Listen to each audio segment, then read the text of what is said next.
بسم الله الرحمن الرحيم الحمد لله رب العالمين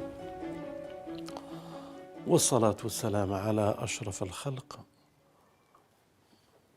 وعلى آله الطيبين وأصحابه الميامين. Les frères et sœurs, c'est un moment particulier dans l'histoire de la révélation qu'on voudrait partager avec vous.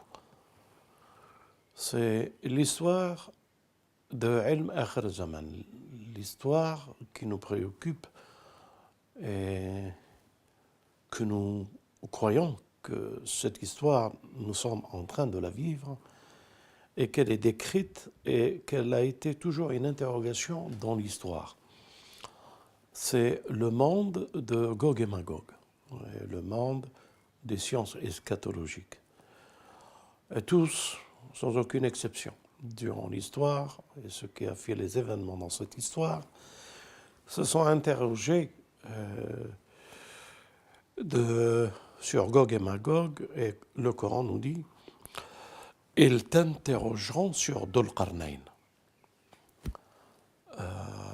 On t'interroge sur Dhul Qarnayn. Et Dieu révèle à son bien-aimé dans le livre cette histoire qui se trouve nulle part ailleurs.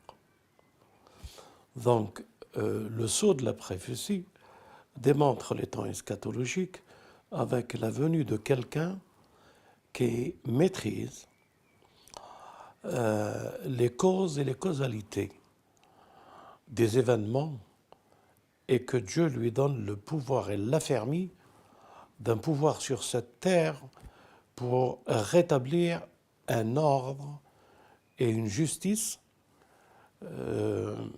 qui est le défi d'Iblis, de Satan, du commencement avec notre père Adam jusqu'aux sciences eschatologiques qui sont la fin. Donc, Dhul Qarnayn répond au défi et partage cette science et sa connaissance avec un groupe d'hommes pour lutter et agir pour le dernier combat qu'il y aura à faire contre les Gog et les Magog.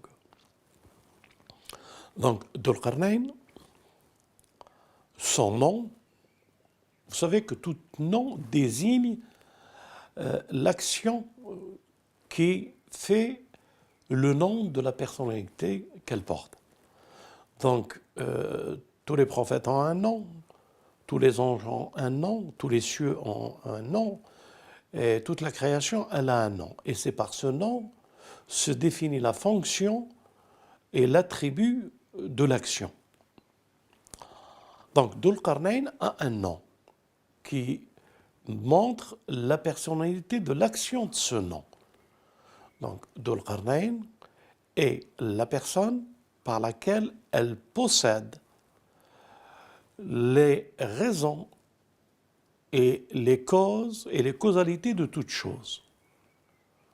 Dhul Qarnayn veut dire deux choses qu'il a. Dans ces deux choses qu'il a, Dhul Qarnayn, c'est les sciences du commencement, le pourquoi nous sommes dans cet état et les raisons pour lesquelles nous sommes dans cet état-là depuis Adam. Et les causalités, la fin de tout ceci et de tout ce cycle et de tout ce temps, la science de la fin. Dhul Qarnayn est celui qui a la science du commencement, la raison, et la science de la fin. C'est-à-dire, Dhul Qarnayn connaît le commencement du défi d'Iblis et il a la solution pour la fin d'Iblis. Et cette fin et cette solution de la fin, nous l'appelons eschatologie, ilm akhir zaman.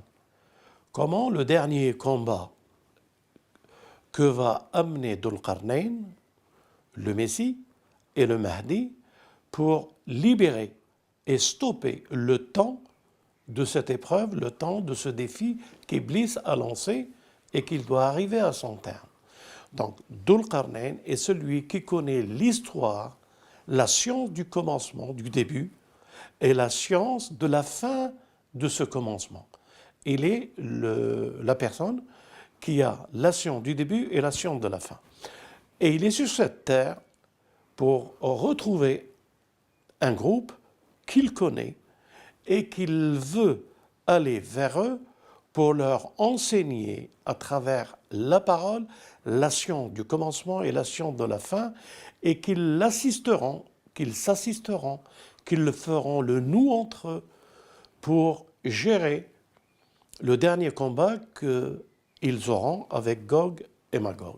Si ceci est clair, qui est un préambule dans la réflexion que nous allons avoir, Inch'Allah, peut-être par des interrogations que, comme d'habitude, nous les développerons. Bismillah, si tu as quelque chose à dire, sinon je continue. Je crois que c'est clair, vous avez bien résumé. Par contre, je vais juste revenir sur les versets dans lesquels sont évoqués Dhul Qarnayn, de la sourate 18, la caverne, le Kahf, donc versets 83 et 84. Et il t'interroge sur Dhul Qarnayn, dit, je vais vous en citer quelques faits mémorables. Vraiment, nous avons affermi sa puissance sur terre et nous lui avons donné libre voie à toute chose. Donc libre voie, c'est le terme sebeb, donc c'est ce que vous disiez, la causalité, la raison et le résultat de toute chose. Voilà, c'était juste pour préciser. Et l'action finale de toute chose. Il a entre les mains l'action finale de toute chose. Et il connaît son origine, son commencement, son défi, et son essence et sa fin. Si ceci est bien clair, nous avons le choix de cette histoire et la parabole qu'elle est présentée dans cette histoire par trois voyages. Et quand nous entendons par trois voyages, il est facile de comprendre qu'il est question des trois temps. Il est le temps de l'Maghreb, et c'est une vision de ce que peut être le soleil de l'Maghreb sur une eau bouillante, une mer bouillante. Il est deuxième voyage sur le temps du lever, le soleil qui se lève et qui fait montrer tous les défauts d'une communauté. Et il est le troisième voyage du troisième groupe, du troisième temps, qui est le voyage vers lequel il va, vers une communauté qui a besoin d'être assistée pour stopper l'échéance du dégel de Gog et de Magog.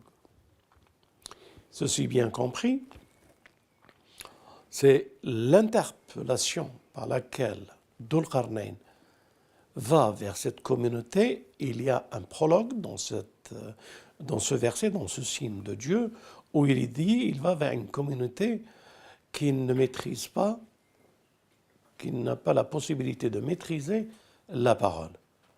Et tout de suite après, c'est cette communauté qui parle. Ô Dhul Qarnayn, assiste-nous. Gog et Magog a envahi toute la terre. Il a fait de la désolation et de la corruption sur toute la terre. Nous te donnerons, si tu nous aides à régler ce souci, nous pourrions pour toi un salaire et assiste-nous à nous débarrasser de Gog et Magog. Et lui, il répond, Dieu m'a donné beaucoup plus par la grâce et la générosité de Dieu. Dieu m'a pourvu de toutes choses, mais j'ai besoin de vous pour m'assister et construire ce mur, cette barrière, c'est eux qui ont demandé Dhul Qarnayn leur construise un mur pour qu'ils puissent barrer le chemin, l'invasion de Gog et Magog, qu'ils ne pourront pas les toucher parce qu'ils auront un mur, une sécurité, une protection, un bouclier, et tout ce qui résout d'une invasion, mais d'une invasion de Gog et Magog. Et là, il faut déchiffrer ce que c'est Gog et Magog et cette invention. Il est clair que cette invention, elle est, disent-ils, sur toute la terre. Et sur toute la terre, il y a une communauté spécifique qui croit aux sciences et aux sciences eschatologiques et qui cherche secours auprès de Dieu pour qu'il puisse les secourir et les protéger. Et Dhul Qarnayn, il veut de ce peuple qu'il l'assiste, qu'il forme le nous, pour qu'il puisse barrer chemin à Dhul Qarnayn. Donc Dhul Qarnayn barrer le chemin, à Gog et Magog. Dhul Qarnayn qui les assiste pour barrer le chemin à Gog et Magog. Ceci est clair? Avez-vous une question ou... Non, c'est juste pour préciser qu'il s'agit donc toujours de la sourate Al-Kahf 18 et que ça concerne les versets 93, 94, 95. Voilà. Oui. Et quand il eut atteint un endroit situé entre les deux barrières, il trouva derrière elle une peuplade qui ne comprenait pas la parole, le langage. Ils dirent: Ô Dhul Qarnayn, les Yajouj et les Majouj commettent du désordre sur terre. Est-ce que nous pourrons t'accorder un tribut pour construire une barrière entre eux et nous? Il dit: ce que mon Seigneur m'a conféré vaut mieux. Aidez-moi donc avec votre force et je construirai un remblai entre vous et eux. Un mur entre vous et eux. Alors, un mur. Donc, les frères, chers auditeurs, nous sommes devant une complexité structurelle de la pensée. Vous savez, on se développe, nous, à travers des langages et à travers la communication. Et le langage et la communication deviennent la réalité d'une société, d'une mode, d'une civilisation, d'un événement. Ce qui veut dire que la communication, elle est constructive, dans le sens où c'est à travers la communication, la parole, que nous construisons et nous donnons effet à une réflexion, à une civilisation, à une action politique, à une société, etc., etc., etc. Ce qui veut dire que nous sommes devant des personnes qui ne maîtrisent pas le langage pour les sécuriser contre une invention,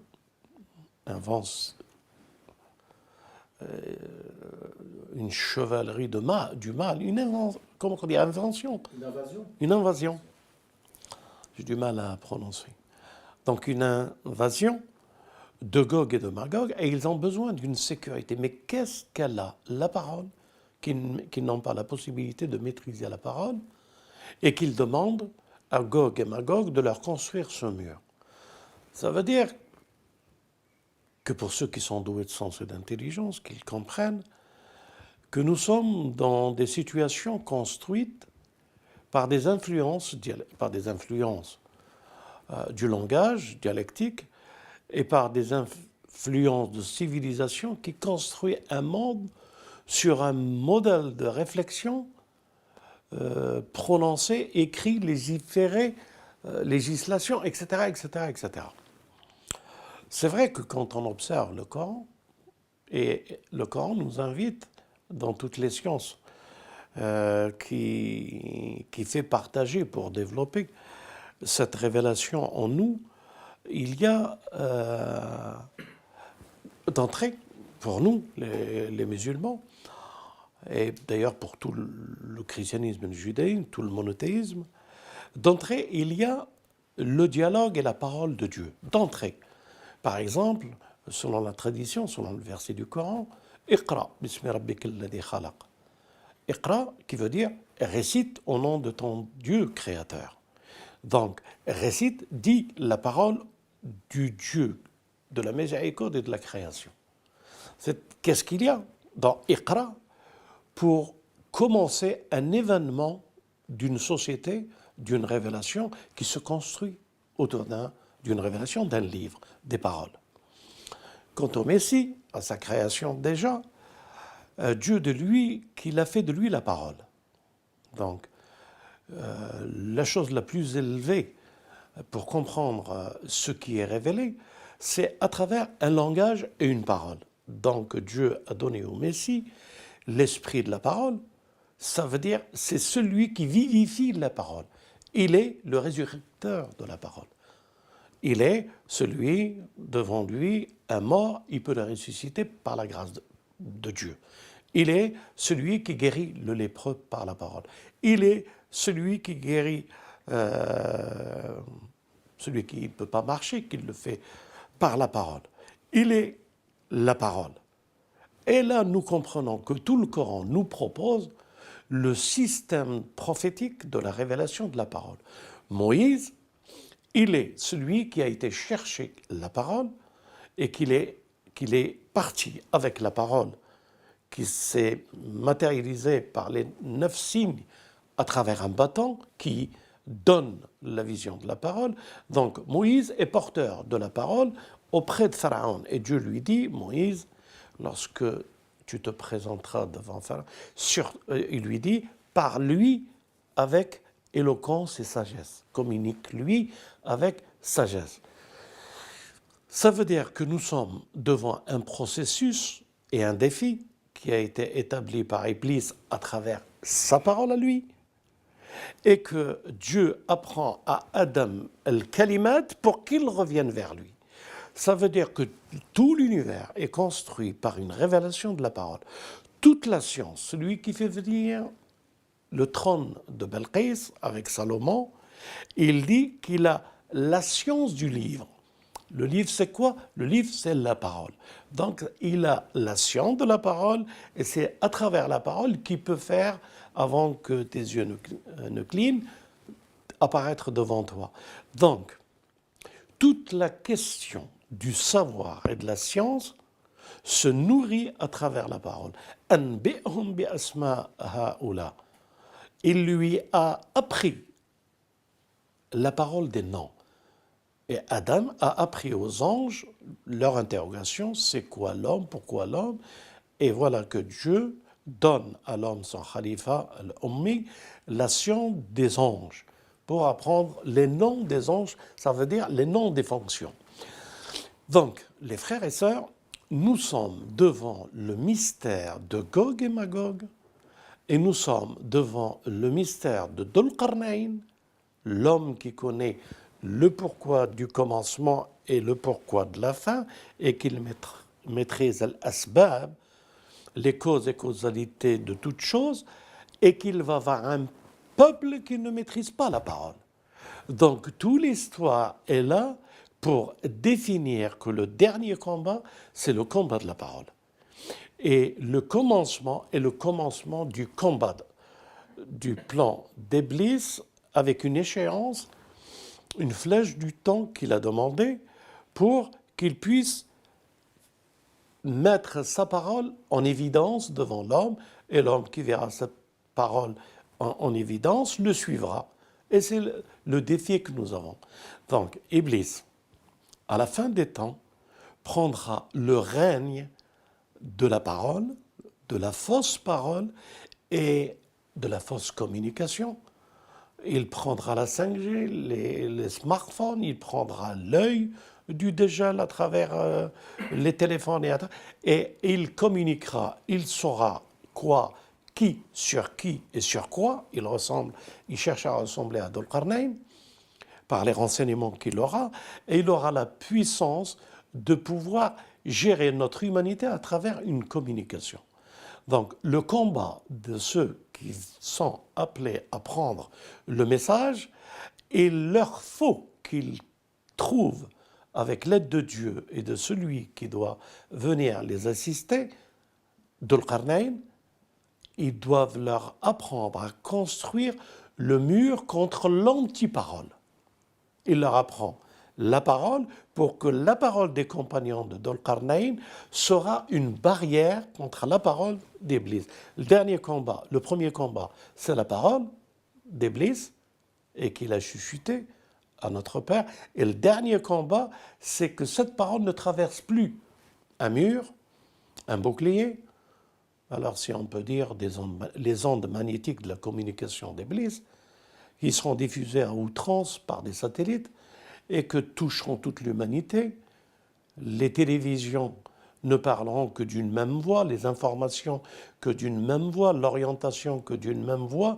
En somme, le Dajjal habite nos maisons par sa communication et la puissance qu'il a de pouvoir gérer nos enfants, nos femmes, nos sociétés, et qu'il a corrompu toute la terre, et qu'un groupe d'hommes et de femmes, cherchant la solution pour eux et pour ceux qui l'aiment, cherchant Dhul Qarnayn, la personne qui connaît les sciences du commencement et les sciences de la fin, pour qu'ils apprennent eux-mêmes à devenir la science consciente du combat que nous avons du début jusqu'à la fin. C'est pour ça que Neom est une chose capitale que nous devons développer et que c'est notre seul combat pour se permettre de dire que nous combattons Gog et Magog, nous combattons Ad-Dajjal, et le prophète à ce titre a dit « Viendra de ma communauté », comme Dieu l'a dit à Moïse, viendra une communauté qui sera la communauté d'Ahmad, qu'ils auront la science du commencement et la science de la fin. Et de cette communauté qui aura la science du commencement et de la fin, ils seront les chevaliers face à Gog et Magog et au Dajjal. Si ceci est clair, il nous reste le développement. C'est quoi les armes de la communication que nous devons avoir, que nous allons apprendre par Dhul Qarnayn pour combattre l'antiparole. Pour combattre l'antiparole. Et là, vous devez me dire, on attend de voir Dhul Qarnayn pour qu'il nous l'apprend. Parce que je ne suis pas Dhul Qarnayn. Mais si vous prétendez que je suis Dhul Qarnayn, ou je suis un compagnon de ceux qui suivent Dhul Qarnayn, je vais vous montrer comment chaperon rouge dans l'histoire de l'école quand on était enfant, pour retrouver sa maison, il mettait des graines, des cailloux. Petits cailloux. Histoire du petit poussé qui semait des petits cailloux pour retrouver son chemin. Pour retrouver son chemin. Donc, si vous voulez que je vous fasse des petits réflexions, indices de réflexion, je me ferai un plaisir de le faire. Inch'Allah, si vous voulez bien nous donner quelques pistes de réflexion pour pouvoir comprendre ou appréhender quelque part cette parole. Dhul Qarnayn, c'est quelqu'un qui est et qu'il maîtrise d'une certaine manière le temps d'une science du commencement et le temps d'une science de la fin. Ça veut dire que ses compagnons doivent avoir la possibilité de mettre en pratique, avec l'aide de Dieu et avec le livre du temps déterminé par la science du commencement et de la fin, de voir à quelle page et à quel événement historique nous sommes dans l'eschatologie. C'est bien dit? Donc, à quelle page nous sommes? Actuellement, nous sommes dans la page de tous les conflits, de tous les désordres, de toutes les communications qui s'affrontent. Le dernier chapitre. Nous sommes, si tu veux, dans le dernier chapitre de la communication. Et la communication, elle se fait avec outrance pour, a priori, montrer que l'œil du Dajjal ne veut pas d'alternative. Il ne veut pas d'alternative spirituelle, que ce soit chrétienne dans le temps, judaïsme dans le temps et islam dans l'expression contemporaine, que tout est focalisé sur les islamites et l'islam. Qu'est-ce qu'elle a de percutant, de révolutionnaire, de grain de sable qui ne va pas dans l'élan de Gog et Magog et qu'il faut stopper? Qu'est-ce qu'elle a, l'islam, que les musulmans eux-mêmes ignorent, mais que les ennemis de la parole connaissent? Qu'est-ce qu'elle a de puissance émettrice qui fait germer une conscience et un dévouement autre que le dévouement de celui qui veut s'imposer par Gog et Magog. D'entrée, je le dis, je le répète, mais franchement à mon aise. Démocratie, c'est faux. Elle est là pour détruire. Liberté comme elle est prétendue, c'est faux. Elle est là pour détruire. Tout simplement, 11 imbéciles et 10 intelligents, la démocratie donnera le pouvoir aux 11 imbéciles. Donc les élus de la démocratie imbécile germent la terre tout entière. Et sans les nommer, ou je nommerai quelqu'un, mais vite fait, Trump est la manifestation de toute cette histoire de la démocratie. Et il est terrible parce que dans la démocratie américaine, les symboles qu'ils ont, c'est un ours et un âne. Les démocrates, c'est un âne. Un éléphant, les républicains. Et les républicains, c'est un ours ou un éléphant, mashallah. Donc, hamar ou fil. Fil hamar. Hein? Et c'est ça le symbole de cette démocratie, de cette liberté que tout le monde voudrait toucher et avoir. D'entrée, elle n'est pas la chose essentielle pour être et vouloir l'adopter quand elle insulte, elle bafoue la planète entière en semant les guerres comme elle le fait, en détruisant les plus grandes valeurs de notre humanité, en excluant, en exterminant le germe des habitants de cette Amérique libre, des peuples qui l'a peuplée, les Indiens, les exterminer pour les remplacer par des mafieux venus d'Europe, des prostituées, des corrompus et des gens qui sont là que pour détruire et avoir, comment des germes à leur naissance européenne, par des bagnards, peuvent-ils construire le meilleur des mondes de la... L'État-providence, ils appelaient ça. L'État-providence, non, il y a un autre terme. Il donne la chance à tout le monde. Le rêve américain. Donc, tu as le Hamir, le rêve des Hamirs, et nous sommes dans la copie de vouloir importer ce rêve des Hamirs à toute la planète. Donc, et qu'est-ce qu'ils ont?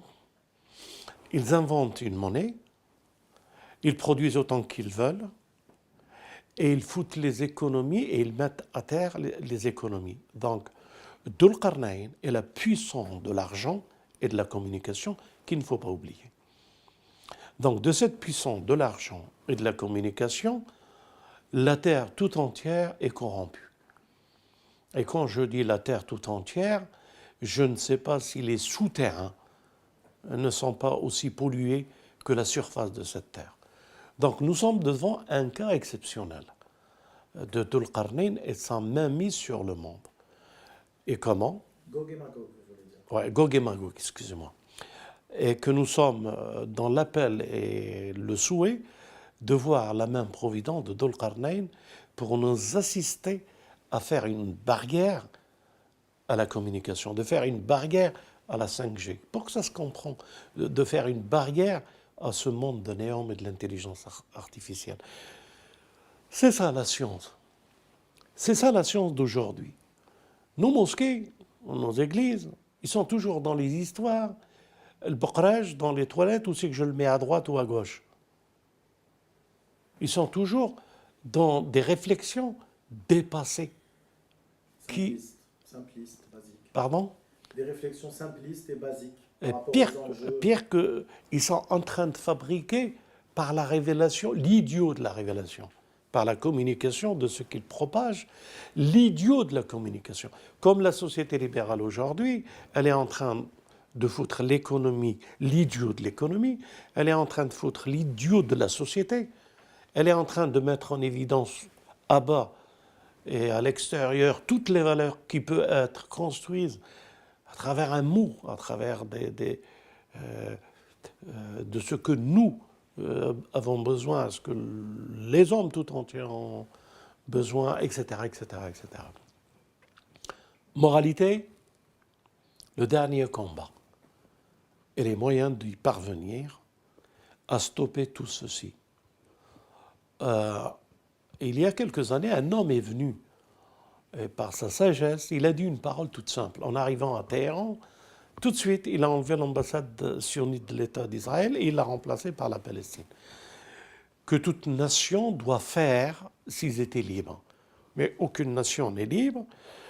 Gog et Magog les tient et ils ne peuvent pas se permettre une telle liberté parce qu'ils dépendent de Gog et Magog, ils dépendent de la richesse proposée par Gog et Magog.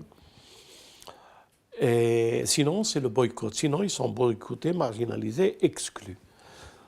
Je veux dire par là, l'imam, lorsqu'il a dit qu'il a exclu cette entité et qu'il l'a remplacée par une justice de la Palestine, il l'a fait en disant que les raisonnements et la communication et les sociétés qui se basent et qui se construisent sur des idéologies ou sur des concepts de gauche, communiste, ou de droite, libérale, sont deux concepts contradictoires.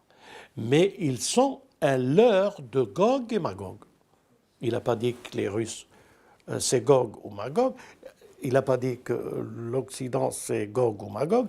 Il a dit les leurs de la conception des gens de gauche et des gens de droite. Ça veut dire les leurs de dissensions que peuvent créer ces antagonistes par un pseudo-socialisme ou par un pseudo-capitalisme. Et il a dit que nous devons rebâtir sans cet état d'esprit de Gog et de Magog qui sont l'Est et l'Ouest. Et nous devons nous libérer de l'Est et de l'Ouest pour refonder la dignité et le juste milieu de ce que peut être un humain pour les humains. J'ouvre une parenthèse et je la ferme pour dire... C'était les paroles de l'imam Khomeini qui Oui, disait de la révolution islamique. Voilà, la Gharbiyya ou la Sharqiyya, ni de gauche ni de droite, Mais islamique. République islamique. Voilà. Voilà. Si nous le disons de cette manière-là, deux choses l'une. La communication veut, la communication de Gog et Magog. Islam est égal terrorisme.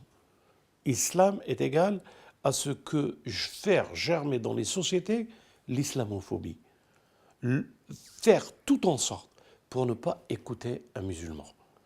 Parce que le musulman est un danger, selon leur concept, parce qu'il donne une conscience. Et cette conscience, elle est universelle.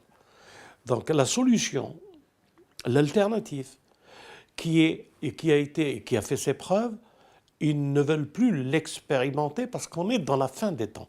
Et dans la fin des temps, ils ont les moyens de pouvoir sortir toutes leurs armes de communication pour barrer chemin à cette expression. Donc, nous sommes là pour dire, je vais le dire avec un sourire, hein, surtout ne le prenez pas pour c'est ça que je vous dis et il n'y a rien d'autre que ça. Non, vous êtes libre, vous êtes grand, réfléchissez, méditez, étudiez, faites des recherches. Mais je le dis avec un sourire. Vous avez essayé l'Est, vous avez essayé l'Ouest, vous avez vu que c'est de la poubelle et que ça, c'est un mensonge et un leurre. Qu'est-ce qui vous empêche de regarder l'islam? Qu'est-ce qui vous empêche de regarder la spiritualité, le judaïsme, le christianisme? Qu'est-ce qui vous empêche de feuilleter l'histoire pour libérer les peuples à travers des mots, amour, conscience, justice? Qu'est-ce qui vous empêche de voir ce que c'est qu'une société qu'elle propose lorsqu'elle est révélée, la civilisation? Qu'est-ce qui vous empêche d'étudier la civilisation du ciel? Qu'est-ce qui vous empêche de suivre les traces de cette civilisation de Moïse qu'il a vécue chez Pharaon et que de cette civilisation, elle n'a pas pu voir d'autre alternative que sa possibilité jusqu'au jour où les 9 signes ont apparu et le dernier parmi eux? Qu'est-ce qui vous empêche de comparer? Qu'est-ce qui empêche un homme libre de comparer? Qu'est-ce qui empêche un homme libre de ne pas chercher, de ne pas voir et avoir une vision neutre des événements et de la justice géopolitique dans ces événements. Qu'est-ce qui nous empêche d'être justes? Qu'est-ce qui nous empêche de comprendre que la colonisation est un mal et un crime contre l'humanité? Qu'est-ce qui nous empêche de le dire? Pourquoi aujourd'hui nous refusons de voir le racisme? Nous refusons de voir la réalité qui touche notre humanité, la faim. Pourquoi bombarder, armer une puissance contre le Yémen qui n'a rien? Pourquoi contenter la puissance de l'argent au détriment de la pauvreté? Qu'est-ce qui nous empêche de voir? Eh bien, tout ceci rassemblé, tout ceci imaginé et vécu, nous devons appeler Dhul Qarnayn et lui dire: Gog et Magog a envahi toute la terre. Toute notre terre est polluée, germe de la malfaisance de ceux qui la polluent par la communication, qui la polluent par la production, qui la polluent par la dictature et assujettir leur peuple et leur population. Qu'est-ce qui nous empêche de voir que les Gilets ont raison et de dire: bon, on a fait une erreur? Qu'est-ce qui nous empêche? Pourquoi nous sommes... Qu'est-ce qui a construit ce mur de l'ignorance que nous ne pouvons pas dépasser? Qu'est-ce qui empêche de le casser? Qu'est-ce qui empêche de penser que nous sommes tous égaux? Pourquoi l'écrire? On est tous égaux. Qu'est-ce qui nous empêche de croire que le noir est inférieur par rapport au blanc? Et de comprendre que le noir et le blanc ont les mêmes enfants et les mêmes aspirations, les mêmes devoirs, les mêmes envies que tous. Eh bien, Dhul Qarnayn va venir pour stopper cette communication. Et la stopper, le peuple, un peuple, des hommes et des femmes, ont compris les enjeux et ils l'appellent pour venir les assister. Maintenant, qu'est-ce qu'il va nous apprendre pour stopper? Là, c'est une nouvelle discussion qu'on pourra continuer, si vous le voulez, ou la laisser pour la prochaine fois. Il y a un phénomène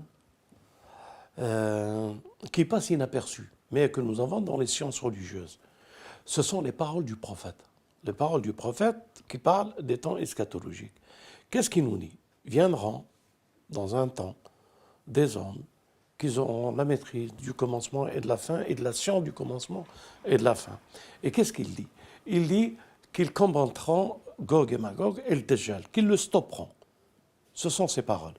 Et qu'est-ce qu'il dit encore, ce hadith?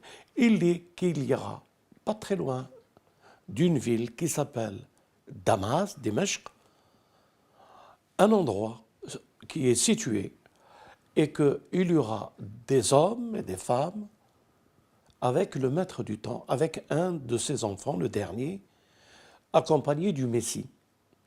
Et le Messie sera identifié uniquement quand le Mahdi, il dira: parmi nous se trouve le Messie, que la paix soit sur lui et sur Al-Mahdi et tous ses compagnons. Et les gens le verront, et ça fait montrer l'importance du nous qui n'est pas identifiable par le je. Le Messie sera nous. Lui, c'est nous. Et il se lève. Et préparez-vous au choc si vous êtes des hommes qui seront appelés à mener ce combat. Il se lève. Et il se lève pourquoi? Parce que Gog et Magog, l'armée de Gog et Magog, se trouve à l'extérieur avec le Dajjal, le robot. Le robot, c'est moi qui le lis. Ce n'est pas précisé que c'est le robot. Mais je vous le lis et j'ai la certitude et la connaissance du savoir pourquoi qu'il est l'intelligence artificielle. Donc, il se lève, le Messie, et il dira quoi? Al-Mahdi. C'est l'heure de la prière. Et il se lève et il se dirige vers la prière. Et le Mahdi, il dit au Messie de diriger la prière. Et le Messie dira non, c'est à la communauté d'Ahmed et de Mohammed d'être les responsables. Il prie. ensemble. La prière juste finie ouvrait la porte. Pourquoi? Que cette prière qui fait ouvrir la porte est la fin du Dajjal. Quel est le secret de la prière et du temps du livre qui est Mawqut, Kitab Mawqut? Qu'est-ce que c'est que cette fin du Dajjal?